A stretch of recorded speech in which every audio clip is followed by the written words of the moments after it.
আচ্ছা, mixed two মিডিয়ায় তোমাদের প্রত্যেককে স্বাগত। আজকে তোমাদের কয়েকটা গুরুত্বপূর্ণ বিষয় নিয়ে আমি আলোচনা করব। প্রথম কথা হচ্ছে আমাদের রাজ্যে যেগুলো অনগোয়িং রিক্রুটমেন্ট প্রসেস রয়েছে সেগুলোর ভবিষ্যতে কি হতে চলেছে, সেখানে ওবিসি সংরক্ষণ 7% না 17%, সেটা যেমন আলোচনা করব। কারণ ইতিমধ্যে একটা অনগোয়িং প্রসেস তার কিন্তু যে এক্সামের ডেট সেটা পাবলিশ করা হয়েছে এবং সেই নোটিফিকেশানটা যে জারি করা হয়েছে সেই নোটিফিকেশানও তোমাদের ডিটেলস দেখাবো। এবং অ্যাডমিট কার্ড আগামীকাল থেকে ডাউনলোড করা শুরু হচ্ছে, সেটা পূর্ব মেদিনীপুর জেলার। এবং সেই পূর্ব মেদিনীপুর জেলার বহু কাস্ট সার্টিফিকেট, সেটা কিন্তু ভুয়ো কাস্ট সার্টিফিকেট, সেগুলো প্রায় 200-রও বেশি কাস্ট সার্টিফিকেট বাতিল করা হয়েছে। এমনকি মেডিকেল কলেজে পড়াশোনার ক্ষেত্রে চান্স পাওয়ার পরেও 1 বছর পরে সেই ক্যান্ডিডেটকে তার যে ক্যান্ডিডেচার বাতিল করে সেটা আইন অনুগ ব্যবস্থা কিন্তু নেওয়া হয়েছে। সমস্ত কিছুই আজকে কিন্তু এই ভিডিওর মাধ্যমে তোমাদের শেয়ার করবো। অবশ্যই ফার্স্ট টাইম তোমরা যারা আছো অবশ্যই সাবস্ক্রাইব করবে চ্যানেলটি এবং ভিডিওটি প্রচুর পরিমাণে শেয়ার করবে। দেখো, আমরা জানি যে রাজ্য সরকার নতুন করে এই যে 2011 সাল বা তার পরবর্তী সময়ে যেসব কাস্ট সার্টিফিকেট সেগুলো রিভেরিফিকেশন করার জন্য ইতিমধ্যে নির্দেশ দিয়েছে এবং প্রত্যেকটা জেলায় সেই নির্দেশিকা এসছে। এসডি অফিস, বিডিও অফিসে সেই ভেরিফিকেশন বা রিভেরিফিকেশন পদ্ধতিগুলো চলছে। এবারে তাহলে অনগোয়িং প্রসেসগুলো যেমন SLST 2, group C, group D, school service কমিশনের, এবার হেলথ ডিপার্টমেন্টের CHO নিয়োগ বা CHA নিয়োগ, এই যে বিষয়গুলো বা রিক্রুটমেন্ট প্রসেসগুলো সেগুলো অনগোয়িং। এবার এগুলোর ভবিষ্যৎ কি হবে, অর্থাৎ তাদের সংরক্ষণের বিষয়টা, কারণ তখন যারা অ্যাপ্লিকেশন করেছিল সেক্ষেত্রে ওবিসি এ, ওবিসি বি দুটোই ছিল। তাহলে ওবিসি এ, ওবিসি বি যখন ছিল 17% সংরক্ষণ ছিল, এবার রাজ্য সরকার মাঝপথের নতুন যে সংরক্ষণ বিল ওবিসির ক্ষেত্রে এনেছে সেটা হচ্ছে অনলি 7%। এবং সেক্ষেত্রে যে 2010-এর আগের যে 66টা জনগোষ্ঠী তারাই শুধু সুযোগ পাচ্ছে। তাহলে অনগোয়িং প্রসেসগুলোতে সেই সমস্ত ক্যান্ডিডেটদের কি হবে যাদের ওবিসি সার্টিফিকেট এখন ইনভ্যালিড, কিন্তু যখন অ্যাডমিশন অর্থাৎ যখন তারা এই যে অনগোয়িং এই প্রসেসগুলোতে অ্যাপ্লাই করেছিল তখন তাদের কিন্তু সার্টিফিকেটটা ভ্যালিড ছিল। তাহলে অনগোয়িং রিক্রুটমেন্ট প্রসেসগুলোতে 7% না 17% ওবিসি সংরক্ষণ থাকছে। এই বিষয়ে ইতিমধ্যে একটা নোটিফিকেশন পাবলিশ হয়েছে। দেখো, প্রথমে আমি একটা অফিসিয়াল নোটিফিকেশন সেটা তোমাদের আমি দেখাচ্ছি এবং সেটা অবশ্যই পড়ে শোনাচ্ছি। এই নোটিফিকেশনটা জাস্ট একবার ভালো করে দেখে নাও। তাছাড়াও এর পাশাপাশি যে এই যে ভুতুড়ে যে সার্টিফিকেট বা ভুয়ো কাস্ট সার্টিফিকেট নিয়েও কিন্তু বিশেষ কিছু যে সংবাদ মাধ্যমে উঠে আসে এবং বাতিল করা হয়েছে সেগুলো তোমাদের আমি দেখাচ্ছি।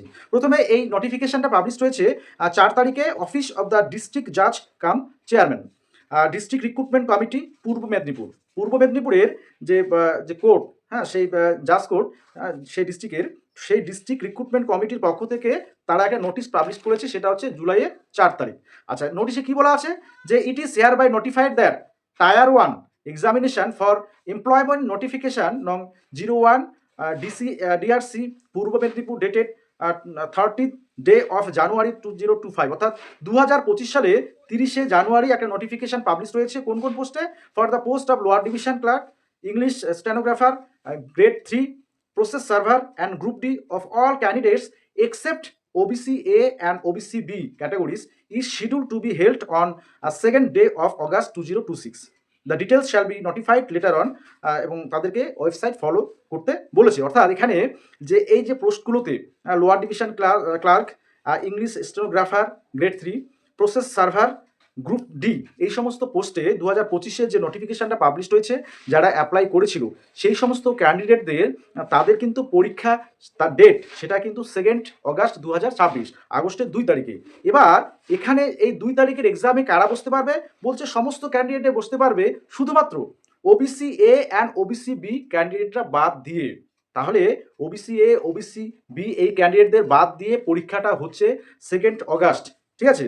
এবার অবশ্যই ই অ্যাডমিট কার্ড সেটা ডাউনলোড করা যাবে 14/7/2026, অর্থাৎ আগামীকাল থেকে দুপুর 12টার পর থেকে কিন্তু অ্যাডমিট কার্ড ডাউনলোড করা যাবে। তাহলে এই যে বিষয়টা, তাহলে এই বিষয়টা দেখো নিচে তোমরা দেখতেই পাচ্ছ ডিস্ট্রিক্ট জাজ পূর্ব মেদিনীপুর, ডিস্ট্রিক্ট জাজের সিগনেচার পর্যন্ত আছে এবং অফিসিয়ালি তোমরা যদি ভিজিট করো, হ্যাঁ, পূর্ব মেদিনীপুর জেলার ডিস্ট্রিক্ট কোর্টের অফিসিয়াল যে ওয়েবসাইট সেখানেও কিন্তু নোটিফিকেশনটা পেয়ে যাবে। এটা 4 জুলাই পাবলিশ হয়েছিল। তাহলে অনগোয়িং প্রসেস এটা, সেখানে কিন্তু ওবিসি এ এবং ওবিসি বি এদেরকে বাদ দিয়েই পরীক্ষা নেওয়া হচ্ছে। তাহলে ওবিসি, ওবিসি বি এদের কিন্তু পরবর্তীতে আবার পরীক্ষা হবে সেই বিষয়টাতে, সেটাও কিন্তু একটা থাকছে। কারণ এরকম অনেক অনেক ক্ষেত্রে হয়েছিল যে ওবিসি এ, ওবিসি বি এদের যেহেতু ঝামেলা, এদেরকে বাদ দিয়ে বাকিদের অ্যাডমিশনের ক্ষেত্রে নেওয়া হচ্ছে, বা পরবর্তী যখন এদের এই ওবিসি এ, ওবিসি বি বিষয়টা সমাধান সূত্র পাওয়া যাবে বা সমাধান হয়ে যাবে, তারপরে এদের অ্যাডমিশনের প্রসেসটা হবে। তো এই বিষয়গুলো দেখো, এটা অফিসিয়াল নোটিফিকেশান, তোমরা অফিসিয়াল ওয়েবসাইটে পেয়ে যাবে। পাশাপাশি আর একটা বিষয় বলে রাখি যে এই ওবিসি এ এবং ওবিসি বি বা এই যে কাস্ট সার্টিফিকেট রিভেরিফিকেশান, সেটার ক্ষেত্রে বহু ভুয়ো সার্টিফিকেট কিন্তু পাওয়া গেছে। সেটা কোথায় পাওয়া গেছে তোমরা দেখতেই পাচ্ছ স্ক্রিনে। 1.5 দশকে পূর্ব মেদিনীপুরে ইস্যু হওয়া কাস্ট সার্টিফিকেট যাচাই। তো কাস্ট সার্টিফিকেট যেহেতু রিভেরিফিকেশন হচ্ছে, সেখানে দেখো স্পষ্ট বলা আছে গত 2 বছরে প্রায় 200রও বেশি কাস্ট সার্টিফিকেট বাতিল হয়েছে। এবং এমনও বলা আছে যে দুটো স্কুলের HM তারা ইউআর ক্যাটাগরিতে অন্তর্ভুক্ত। এবার তাদের দুজনের বাড়িতে মেয়ে ছিল এবং তাদের মেয়েদের মেডিকেলে অ্যাডমিশন করাবে বলে ভুয়ো সার্টিফিকেট তৈরি করেছিল এসসি। এবং একজনের ক্ষেত্রে চান্স পেয়ে 1 বছর হওয়ার পর যখন ধরা পড়ে, তার সার্টিফিকেটটা বাতিলের সাথে সাথে তাকে কিন্তু দৃষ্টান্তমূলক শাস্তিও দেওয়া হয় এবং তার ক্যান্ডিডেচার বা ভর্তি বাতিল করে দেওয়া হয়। এবং অপর HM-এর যে মেয়ে, সে এই সার্টিফিকেট নিয়ে মেডিকেলে কোয়ালিফাই করতে পারেনি, কিন্তু যেহেতু ভুয়ো সার্টিফিকেট তৈরি করেছে, তো সেক্ষেত্রে কিন্তু আইনানুগ ব্যবস্থা নেওয়া হয়েছে তৎকালীন সময় বা সেই সময়টাতে।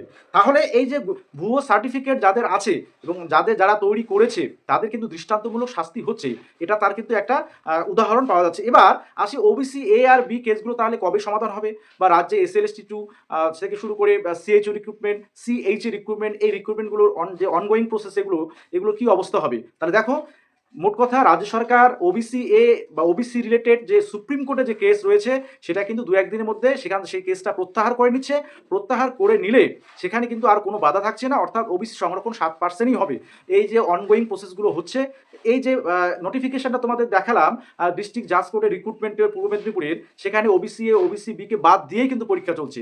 তাহলে একটা বিষয় ভাবা দরকার যে এগুলোতে তাহলে কি হবে। তো এটা নিয়ে কিন্তু একটা সংশয় থেকে যাচ্ছে যে CHO রিক্রুটমেন্ট বা CHA রিক্রুটমেন্ট বা SLST2 রিক্রুটমেন্ট, আমরা প্রত্যেকে জানি যে প্রত্যেকেই ধারণা বা প্রত্যেকে মনে করছেন বা অনেকেই খোঁজ নিয়ে এসে যে ওবিসি জটে আটকে আছে। তাহলে ওবিসি ফাইনালি যখন সুপ্রিম কোর্ট থেকে ওবিসির কেস প্রত্যাহার করে নেওয়া হবে, তাহলে এই রিক্রুটমেন্টগুলোর যে মেরিট লিস্ট পাবলিশড হবে, সেগুলো কিন্তু 7% ওবিসি রিজার্ভেশন দিয়েই কিন্তু মেরিট লিস্ট পাবলিশড হবে।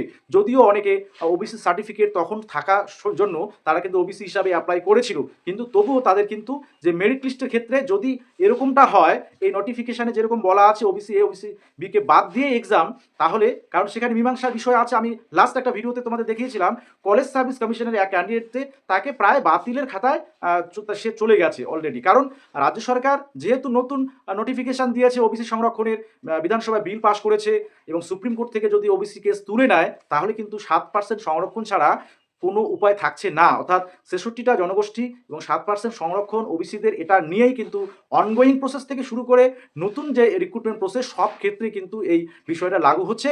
এবং এখানে একটা বিষয়, সেটা হচ্ছে ইউআরদের কম্পিটিশনটা কিন্তু আরও বৃদ্ধি পেয়ে যাবে।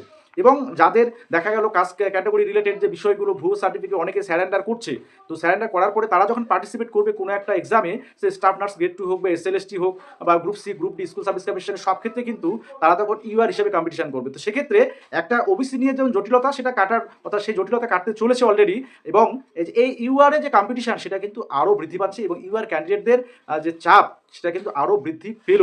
এটাই কিন্তু আপাতভাবে মনে করা হচ্ছে। তো যাই হোক, লাস্ট বা ফাইনালি কি হয় সেটা অবশ্যই সুপ্রিম কোর্টের ভার্ডিক্টের উপর নির্ভর করবে। এবং পূর্ব মেদিনীপুরের তোমরা ডিস্ট্রিক্ট জাজে যে এই কর্মীদের রিক্রুটমেন্ট, এই রিলেটেড নোটিফিকেশনটা অফিসিয়াল ওয়েবসাইটে গেলেই তোমরা পেয়ে যাবে। ঠিক আছে, অবশ্যই সকলে ভালো থাকবে এবং সুস্থ থাকবে। এবং এই বিষয়গুলো নিয়ে কার কি মতবাদ বা কার কি মতামত, সেটা তোমরা অবশ্যই কমেন্ট বক্সে কমেন্ট করে জানাতে পারো।